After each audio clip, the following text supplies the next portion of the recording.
शाहिस्तखानाच्या लाल महालाच्या हल्ल्यात शाहिस्तखानाच्या बहिणीची पोरगी भीतीने कुठेतरी लपली. शाहिस्तखानाची बायको पळत पळत आली. झाबणा मुझे लगता है शिवा के मामले ने बदली की आग में लड़की उठा ली. शाहिस्तखान शत्रु है पण बायकोला सांगतो बेगम जबान को लगाम दे, शिवा के मामले है वो, ऐसी उनकी औलाद नहीं की बेटी उठा सके, वो शिवा के मामले है. कौतुक बायकोला वाटलं. क्या लगता है आपको झाबणा, तुमने उनकी बहू बेटियां उठाई, यहाँ तक उनकी इज्जत तक लूट ली. तुमने नहीं देखा वो औरत जाट है. अगर तुमने जलील किया तो शिवा बदला नहीं लेगा, बेशक लेगा. आज उंगलियों पर जान चली गई, कल गर्दन से जाऊंगा. नाम रुतबा सल्तनत इज्जत शोहरत यहाँ तक जिंदगी तक नहीं बख्शेगा वो शिवा. लेकिन विश्वास के साथ कहता हूँ, जबान देता हूँ बेगम, बेटी उनकी हो या अपनी, किसी भी धर्म जात की औरत हो, वो हिंदू औरत को मां समान देखते हैं. वो शत्रुत्व औरत की तरफ नहीं दिखाएंगे, वो औरत बाइज्जत छोड़ देते हैं. शत्रूलाही विश्वास वाटावा असं चारित्र्याच्या राजाचं त्याचे वारसदार आहे आपण. काय जगणं पाहिजे, नजरेत सामर्थ्य, प्रकरता, प्रावित्र्य, तेवढंच तात्पर्याने जगलं पाहिजे की रे. हा, विसरून जाता का बाप कोण आहे आपलं ते. तुका म्हणे ते पाहिजे येड्या गवाळ्याचे.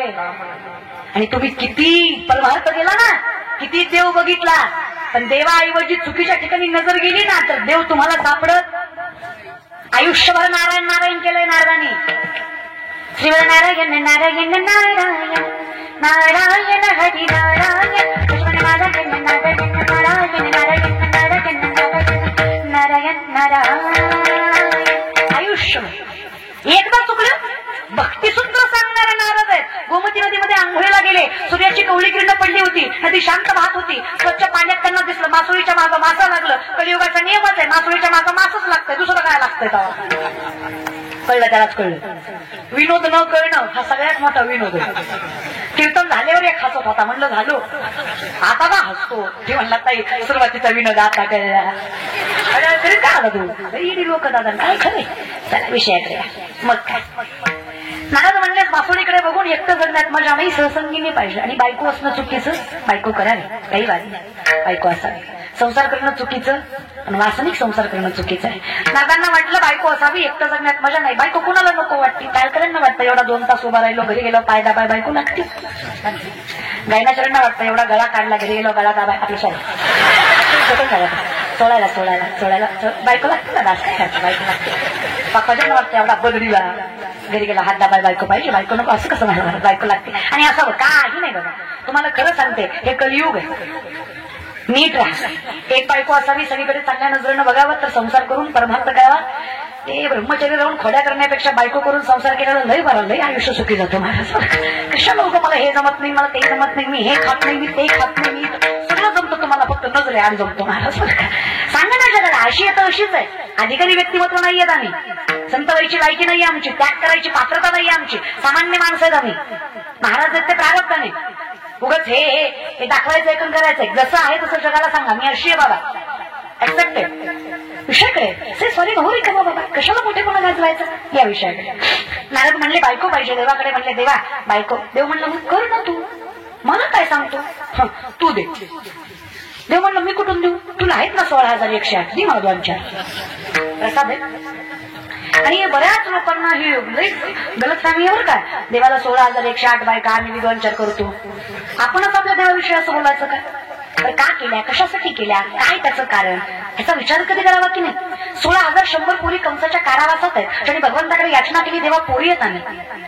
परपुरुषाच्या छायेत राहून आलो, समाज आम्हाला चांगल्या नजरेनं बघणार नाही, पवित्र्याने जगवणार नाही. अरे बाईचं आयुष्य म्हणजे काचेचं भांड फुटलं की.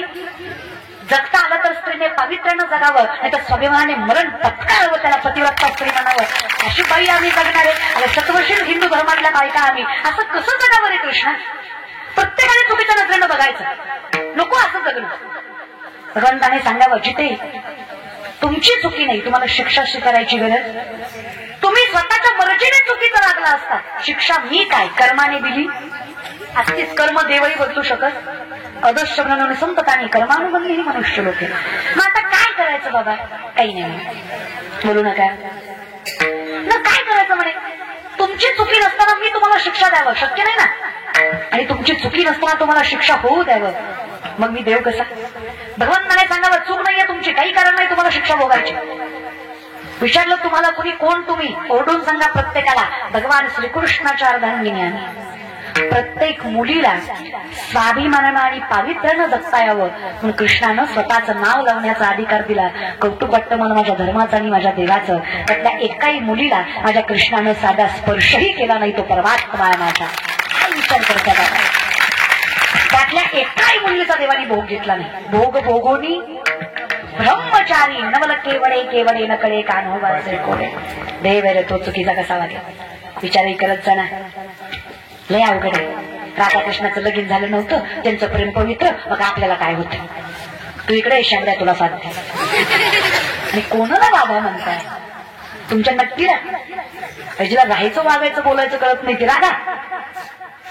राधा आणि कृष्ण हे वेगळे नाहीयेत. देवाचं सगळ्यात देखणं रूप मोहिनी रूप. दैत्याकडे अमृत जावं छळकपटाने त्यांनी घ्यावं, देवाकडे आणण्यासाठी विष्णूने कोणाचं रूप घेतलं? मोहिनीचं रूप घेतलं. मोहिनीकडे बघून दैत्य बोलले यात काय नवल. देव सुद्धा बोलले. प्रत्येक देवाला वाटलं काय सुंदर स्त्री आहे, अशी पत्नी असावी. फक्त सूर्यदेव होते ज्यांच्या मनात अशी भावना निर्माण झाली, एवढी देखणी गोंडस सालस जर माझ्या पोटी मुलगी जन्माला आली तर काय भाग्यवान बाप असेल मी. देवाला सुद्धा नवल वाटलं. एखाद्या सुंदर स्त्रीकडे बघून जर एखादा व्यक्ती मुलीची अपेक्षा करत असेल तर काय शुद्ध अंतकरण असेल. आणि आपला नियम आहे तुका म्हणे चित्त करारे निर्मळ निवडी गोपाळ आहे. ते चित्त निर्मळ आहे. तिथं देव आल्याशिवाय राहत. भगवंताने कृपा करावी. सूर्यदेवा तुमची मनोकामना मी पूर्ण करेल. तुम्हाला सुंदर मुलगी पाहिजे ना. ज्या वेळेस द्वापार युगामध्ये कृष्ण म्हणून वसुदेव देवकीच्या पोटी जन्माला येईल तेव्हाच तुमच्या पोटी राधा म्हणून जन्माला येईल. आणि ती राधा एवढी देखणी असेल, अख्खं विश्व ज्याच्या प्रेमात आहे, तो विश्वाचा नायक तिच्या प्रेमासाठी तरसत असेल. एवढं देखणं रूप जिथं असेल तिला राधा म्हणायचं. मग तुम्ही सांगा राधा आणि कृष्ण वेगळे आहेत का? नोहे सारिता. जिथं भक्ती आहे, जिथं सामर्थ्य आहे, आम्हा तया परस्परे एका नामाचीच अंतर आहे. नाम स्वरूपी फरक आहे. बाकी कसलाच फरक चुकीचं बोलायचं आणि वागायचं देवा धर्माच्या नावाखाली. 10 दिवस गणपती बुडवताना बाबूराव बायको भेटना तू देवासमोर मरू दे तिकडे रे. पण माणसात आपण तर चुकीचं वागतो. वरनं देव धर्मही घालतो. आपल्या चुक्याला पोहायला आपण लोकांना चुकीचं ठरवतो. आणि काय परिस्थिती आहे ही जी माणसं संतांना देवांना नावं ठेवतात, हे स्वतःचं अस्तित्व मोठं करण्यासाठी देवाचं अस्तित्व कमी करण्याचा प्रयत्न करतात. बाकी दुसरं काय? ह्यांना अक्कल नावाची गोष्ट तर नाहीच आहे. ही जी लोक संतांना देवांना महापुरुषांना नावं ठेवतात ना, यांना कळतच नाही प्रारब्ध काय असतं, कर्म काय असतं, ताकद काय असते, परंपरा काय असते, सामर्थ्य काय असतं. कळलं तर पाहिजे. एका माणसानं तासभर भाषण केलं, देव नाही. कशावर? देव नाही. तासभर देव नाही वर भाषण केलं. तासानं मी त्याला म्हणलं पटलं बाबा काय बोलला तो, उद्याच माळ काढणार, कीर्तन सोडून देणार आहो. काय हरिबालाच म्हणलं एवढं भारी बोलाय तुम्हाला जमलं कसं? ती म्हणलं देवाची कृपा. हा तासभर बोंबलला काय? हे असल्या बुद्धिमत्तेची लोक. तू काय म्हणे ऐशी बुद्धीच्या चिजड त्या उन्ही दगड बरे देवा. दगड बरी नाही यांच्यापेक्षा. येडी लोक कुठली या विषयाकडे महाराज ताकद आहे रे दादा. मग आपण देवाची बराबरी करायची, आपण संतांची बराबरी करायची. आम्ही फक्त आम्ही दैवाचे दास पंढरी. आमची फक्त पात्रता माझे चित्त तुझे.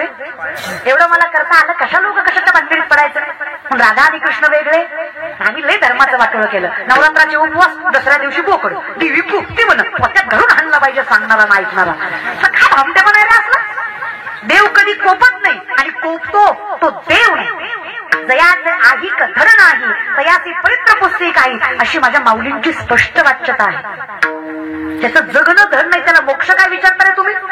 हा द्वैताची झाडली गुरुविन ज्ञान दया कैची कीर्तन घडेल ना आम्ही. योग याग विधी येणे नो हे सिद्धी वायाची उपाधी धम्म असत्य नलगती सायाचं जावे वनांतरा सुखे येतो घरा. फक्त माझी चित्त तुझे. मी तुझ्या चरणी मस्तक ठेवावं. द्वारकेचा राणा आसोनी फक्त हरिमुखे. काय लागतं दादा? कळून तर घेतला त्या विषयाकडे. मग काय नारद म्हणले देवा बायको. विषयाकडे आलात का? नारद म्हणले देवा बायको. देव नाही म्हणत. देव म्हणले जिथं मी नाही ती तुझी. 16,106 घरं फिरले नारद. एकही जागा अशी नाही जिथं देव नाही. कारण एकही जागा अशी नाही जिथं देव नाही. हे स्वतः भक्तिस्तुरामध्ये नारद सांगतात बरं का. सर्वगतीरामध्ये हाडे सर्वगतीरामध्ये हाडे हे सर्वगतीरामध्ये हाडे सूर्यमध्ये हाडे सर्वगतीरामध्ये हाडे सर्वगतीरामध्ये हाडे एक सर्वगतीरामध्ये हाडे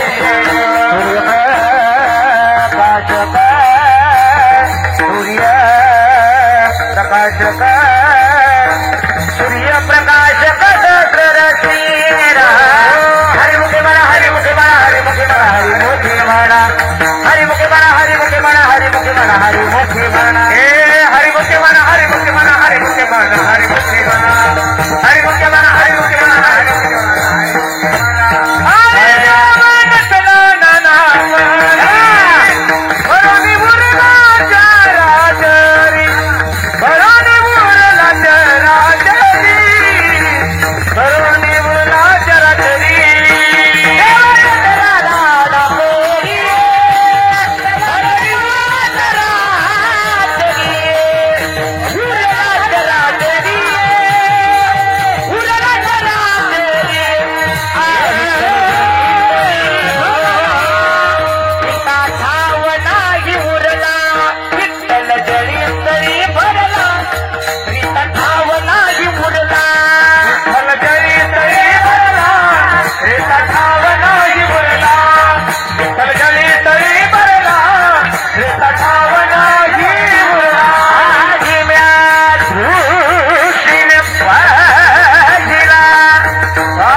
निश्चित जाणं माझं. आणि काही श्रद्धा अंधश्रद्धा काय झालं माहितीये काय, जो देव नाकारतो तो सुशिक्षित आहे, जो देव स्वीकारतो तो मूर्ख आहे. ती भावना आहे लोकांची. पण जे आपण आज शिकतो ना, भरला गणदाट हरी हे art commerce science CBSE SSC BHMS MBBS PhD agriculture MPC UPC हे जे काही आपण आज करतो ना, हे ज्ञानोबरायांचं तिळभर ज्ञान आहे. ज्ञानोबराय सागर हे काही नाही रे, काही नाही. त्यांच्याकडे असा एकही विषय नाही जो गाथ्यात आणि ज्ञानेश्वरीत नाही. असा एकही विषय या त्रैलोक्यात नाही ज्याचं वर्णन गाथ्यात आणि ज्ञानेश्वरीत नाही. अरे या बल्बचा शोध 100-125 वर्षापूर्वी कुठल्यातरी पाश्चिमात्य सायंटिस्टने लावला. अख्ख्या जगाला त्याचं नाव माहित आहे. 750 वर्षापूर्वीचा काळ आहे. 16 वर्षाचे ज्ञानेश्वर माऊली ज्ञानेश्वरीमध्ये सांगतात, उदकाचे आवेशे प्रगटले ते जलखलखित दिसे या विजू माझे असे सलील काही. उदक म्हणजे पाणी, आवेश म्हणजे प्रेशर. पाण्याच्या प्रेशरनं वीज निर्मिती होणार हे 16 वर्षाच्या ज्ञानेश्वर माऊलींनी 750 वर्षापूर्वी ज्ञानेश्वरीमध्ये सांगितलं. It is science, it is spirituality, ही आध्यात्मिकता. काचूचे सांडसे खंडी जपय पाणी राज हंसे तुझं ज्ञान विज्ञान पैसे वाटून देऊ. मी तुम्हाला सांगू खरं आणि खोटं काय. मी सुरुवातीलाच म्हटलं, इथे खऱ्याला खोटं आणि खोट्याला खरं करायची ताकद. पण आमच्यासाठी सत्य तू सत्य तू सत्य तू विठ्ठला. बाकी सगळा जगत भास आहे, इमॅजिनेशन आहे, कल्पना. मग कल्पनेची बाधा न हो कवणी आहे काय. मग हे सुद्धा कल्पनेत भरलेले नारायण नारद नारायणाला विसरून चुकीच्या ठिकाणी पळतात. देवाला म्हणतात, देवा सगळीकडे आहेस, परीक्षा घेतोयस काय. 16,107वं घर जांबुवंतीचं. अस्वलांची कन्या सगळ्यात देखणी योगेश्वर भगवान तिचा. नारदाची मनोमन इच्छा हिच्या संग विवाह व्हावा. मायावी रूपाने देव तिच्या संग फुगडी खेळत होते.